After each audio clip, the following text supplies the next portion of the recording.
오늘 다룰 이야기는요, 노벨상까지 받은 어떤 과학 미스테리에 대한 건데요. 주인공은 바로 세상에서 가장 작은 입자 중 하나, 전자입니다. 이 작은 입자가 추는 아주 느린 춤이 어떻게 세상을 뒤바꿔 놨는지 지금부터 한번 들어가 보시죠. 자, 모든 건 정말 말도 안 되는 이 질문 하나에서 시작됐습니다. 빛의 속도에 가깝게 움직이는 입자가 정말 눈에 보이지도 않는 짧은 거리를 이동하는데 몇 시간이나 걸린다면 이게 말이 될까요?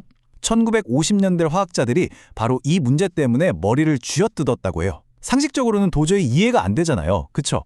오늘 우리가 파헤칠 미스터리가 바로 이겁니다. 자, 그럼 이제 과학 탐정이 된 기분으로 시간을 거슬러 올라가 보죠. 배경은 지금으로부터 약 70년 전, 바로 1950년대입니다. 당시에 막 등장한 최신 기술이 정말 아무도 예상치 못했던 아주 이상한 현상을 발견하면서 이 모든 미스터리가 시작된 거죠. 자, 한번 보세요. 당시 과학자들이 얼마나 황당했을지 딱 보이는 장면입니다. 왼쪽이 그들의 예상이었어요. 전자는 세상에서 제일 가벼운 입자 중 하나니까 이동하는 건 그냥 순식간에 눈 깜빡할 사이에 끝나야 정상이거든요. 그런데 오른쪽 현실을 좀 보세요.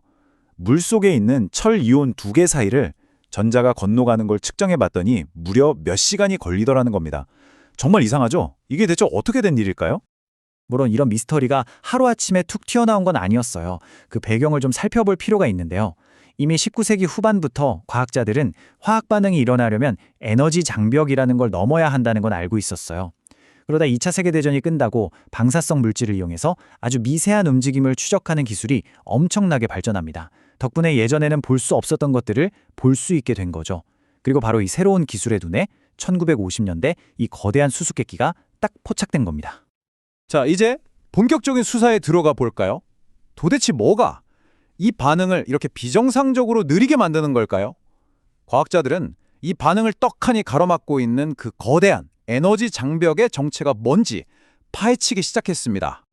바로 그때 윌라드 립이라는 화학자가 결정적인 단서를 하나 던집니다. 바로 프랑크 콘돈 원리라는 건데요. 이게 뭐냐면 아주 간단하게 말해서 전자는 엄청나게 가볍고 날쌘데 원자핵은 비교도 안 될 만큼 무겁고 굼뜨다는 거예요. 그래서 전자가 휙 하고 점프하는 그 찰나의 순간에 주변의 무거운 원자핵들은 그냥 그 자리에 얼음 하고 멈춰 있을 수밖에 없다는 거죠. 그리고 바로 이 단서에 주목한 한 젊은 화학자가 있었으니 그의 이름은 루돌프 마커스였습니다. 마커스는 이 원리를 보고 무릎을 탁 쳤습니다. 아하! 전자가 점프하는 건 전자 혼자만의 쇼가 아니구나. 전자가 점프하는 그 순간에 주변 원자들이 꼼짝도 못한다면 답은 하나밖에 없잖아요. 점프가 일어나기 전에 주변 환경 전체가 먼저 완벽한 준비 태세를 갖춰야만 한다는 거죠. 일종의 무대를 먼저 만들어줘야 한다는 생각이었습니다. 자, 그럼 처음 상황을 한번 그려볼까요? 물속에 철이온이 하나 있어요. 이 이온은 주변을 물 분자들이 아주 안정적으로 빈틈없이 겹겹이 둘러싸고 있습니다. 마치 여왕벌을 호위하는 일벌들처럼요. 전자는 바로 이 완벽한 호위 속에 한쪽 이온에 꼼짝없이 갇혀있는 신세인 겁니다. 바로 여기가 미스터리의 하이라이트입니다. 이 갇혀있는 전자가 저 건너편 이온으로 점프하려면 어떻게 해야 할까요? 주변을 성벽처럼 둘러싼 이 물 분자들이 먼저 움직여줘야 합니다. 다들 일제히 자리를 바꾸고 방향을 틀어서 전자가 건너갈 수 있는 길, 즉 다리를 놓아주는 거죠. 이 재배열 과정이 반드시 먼저 일어나야만 하는 겁니다. 그리고 바로 여기서 미스터리가 풀립니다. 생각해보세요. 그 수많은 물 분자들이 한꺼번에 움직여서 새로운 진영을 짜는데 얼마나 많은 에너지가 필요하겠어요? 바로 이 과정에 필요한 막대한 에너지가 그 수수께끼 같던 에너지 장벽의 정체였던 겁니다. 그러니까 결론은 뭐냐? 몇 시간이나 걸린 건 전자가 거북이처럼 느려서가 아니었어요. 주변의 물 분자들이 전자가 점프할 수 있도록 무대를 준비하는 데 걸린 시간, 바로 그 준비 시간이었던 겁니다. 자, 이런 놀라운 통찰을 그저 아이디어로만 남겨두지 않고 아주 우아하고 정교한 이론으로 완성시킨 천재과학자가 있었죠. 바로 루돌프 마커스입니다. 그가 바로 이 발견을 화학계를 뒤흔든 혁명으로 이끈 장본인이에요. 마커스는 여기서 멈추지 않았습니다. 그는 이 물 분자들의 자리를 바꾸는 현상, 이걸 전문용어로 용매 재배열이라고 하는데요. 이 복잡한 현상을 아주 아름다운 수학 공식 하나로 딱 정리해버립니다. 근데 진짜 놀라운 건 이거예요. 이온의 크기나 전하량 같은 정말 간단한 몇 가지 데이터만 있으면 그 어마어마한 에너지 장벽의 높이를 기가 막히게 정확하게 계산해낼 수 있었다는 겁니다. 그리고 1950년 이 모든 걸 담은 논문을 발표하면서 화학계를 발칵 뒤집어 놓았죠. 하지만 마커스 이론의 진짜 무서운 점은 따로 있었습니다. 그의 이론은요, 당시 과학자들의 상식을 그냥 와르르 무너뜨리는 정말 기이하고 충격적인 예측을 하나 내놓게 됩니다.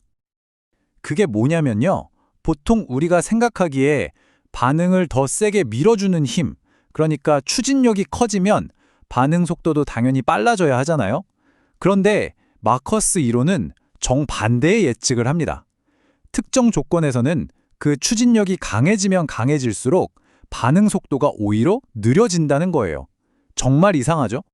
이게 얼마나 말이 안 되는 소리인지 스키 타는 걸로 비유해 볼게요. 왼쪽을 보세요. 스키 선수가 슬로프를 내려오는데 경사가 가파를수록 당연히 속도는 더 빨라지겠죠? 이게 우리의 상식입니다. 하지만 마커스가 말하는 화학 반응의 세계는 오른쪽과 같아요.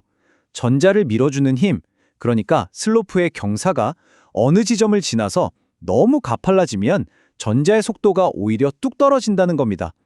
정말 상식을 뒤엎는 이야기죠? 과학자들은 이렇게 상식이 완전히 거꾸로 뒤집히는 이 기묘한 현상을 뭐라고 불렀을까요? 바로 역전 영역, 영어로는 inverted region이라고 이름 붙였습니다. 말 그대로 모든 게 거꾸로 가는 구간이란 뜻이죠. 물론 이 예측이 처음 나왔을 때 대부분의 과학자들은 에이 설마 했습니다. 그냥 이론에 뭔가 구멍이 있는 거겠지 하고 무시했죠. 무려 수십 년 동안이나요. 하지만 이론이 발표되고 거의 30년이 지난 1985년 마침내 정교한 실험 기술들이 등장하면서 이 말도 안 돼 보이던 역전 영역이 실제로 존재한다는 게 증명되고 맙니다. 마커스의 이론이 완벽하게 맞았던 거예요. 자, 그럼 이 위대한 이론이 남긴 유산에 대해 이야기해볼까요? 이 이론 하나가 화학이라는 학문, 그리고 우리가 사는 세상을 얼마나 거대하게 바꿔놓았는지 한번 살펴보시죠. 그리고 1992년 이 모든 혁명적인 업적을 인정받아 루돌프 마커스는 마침내 노벨 화학상을 수상합니다. 그의 이론이 미치는 영향력은 정말 어마어마합니다. 우리 삶 구석구석에 다 스며들어 있다고 해도 과언이 아니에요.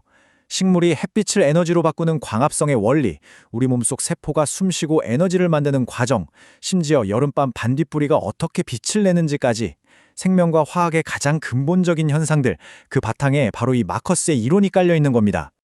1992년 노벨상 위원회가 했던 이 말만큼 그의 업적을 완벽하게 요약하는 건 없을 것 같네요.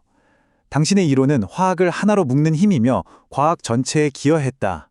정말 그렇죠. 단지 하나의 미스터리를 푼 게 아니었습니다. 화학에 흩어져 있던 조각들을 하나로 꿰고 과학 전체를 한 단계 끌어올린 거죠. 결국 아주 작은 입자가 추던 그 느린 춤 하나가 세상을 바꾼 겁니다.